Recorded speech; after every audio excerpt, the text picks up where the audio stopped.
Hello dears, welcome back. അപ്പോൾ കുറച്ച് chicken ഇരിപ്പുണ്ടായിരുന്നേ, ഒത്തിരി ഒന്നുമില്ല, കുറച്ചേ ഉള്ളായിരുന്നു. അതുകൊണ്ട് ഒരു സവാള ഒരു തക്കാളി എടുത്തിട്ടുള്ളൂ കേട്ടോ.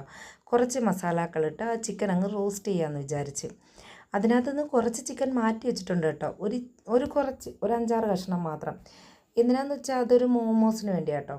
പിന്നെ ഈ ഉരുളക്കിഴങ്ങ് എന്തുവാ ചിക്കൻ്റെ കൂടെ ഇട്ടേന്ന് വെച്ചാൽ അത് എന്തിനോ വേണ്ടി മാറ്റി വെച്ച ഒരു ഉരുളക്കിഴങ്ങായിരുന്നു കേട്ടോ. പിന്നെ ഇതാ ചിക്കൻ വേവിച്ച് വെച്ചിരിക്കുവാന്നേ.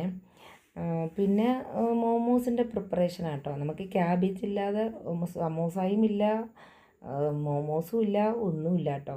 എന്ന് വെച്ചാൽ ഈ ചിക്കൻ അത്രയും ഒന്നും ഇടേണ്ട ആവശ്യമില്ലല്ലോ. കുറച്ച് ചിക്കൻ അങ്ങോട്ട് മിക്സിയിലടിച്ച് ചേർത്താൽ മതിയല്ലോ. അതാണ്ട് ഇത്രയേ ഉള്ളൂ കേട്ടോ ചിക്കൻ. പിന്നെ ബാക്കിയുള്ള ഫില്ലിങ്സിന് വേണ്ടിയുള്ളതാണ് ക്യാബേജ്. പിന്നെ ഉരുളക്കിഴങ്ങ് വെന്തോന്ന് നോക്കിയതാട്ടോ. ഉരുളക്കിഴങ്ങും ചിക്കനും ഒക്കെ വെന്തിട്ടുണ്ട് നല്ലതുപോലെ. പക്ഷേ ഈ ഉരുളക്കിഴങ്ങ് ആ ചിക്കനകത്ത് വെന്ത് അത് കഴിക്കുമ്പോൾ ഒരു ടേസ്റ്റാണ് കേട്ടോ. ഇത് പിന്നെ മോമോസിൻ്റെ ചട്നി റെഡിയാക്കി, പിന്നെ മോമോസൊക്കെ റെഡിയാക്കി വെച്ചിട്ടുണ്ട്. മോമോസിൻ്റെ ഒരു വീഡിയോ ഇട്ടിട്ടുണ്ട് കേട്ടോ, അതൊന്നും പോയി കാണണേ. പിന്നെ ഇത് നമ്മൾ അന്ന് വാങ്ങിച്ചുകൊണ്ട് വന്ന മലക്കറികളെല്ലാം കൂടി ഇട്ടൊരു വെജിറ്റബിൾ കുറുമ. അന്ന് വാങ്ങിച്ച ആ എല്ലാ പീസും, ആ ഗ്രീൻ പീസും അതിനകത്ത് ഇട്ടിട്ടുണ്ട് കേട്ടോ. ഇത്രയും ഉണ്ടായിരുന്നു. പിന്നെ തേങ്ങായും അണ്ടിപ്പരിപ്പും കുറച്ച് പെരുംജീരകവും കൂടി ഇട്ട് അരച്ചങ്ങ് ഒഴിച്ചു. അതങ്ങ് തിളപ്പിച്ച് മാറ്റി വെച്ച് കേട്ടോ.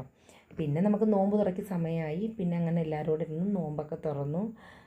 പിന്നെ വാങ്കുള്ളിച്ച് പിന്നെ എല്ലാവരും കൂടെ നിസ്കരിക്കാൻ പോയി. പിന്നെ മക്കളൊക്കെ ട്യൂഷൻ ഉണ്ടായിരുന്നു, അവരൊക്കെ ട്യൂഷന് പോയി.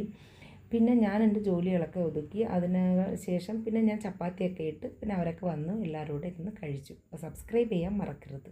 താങ്ക്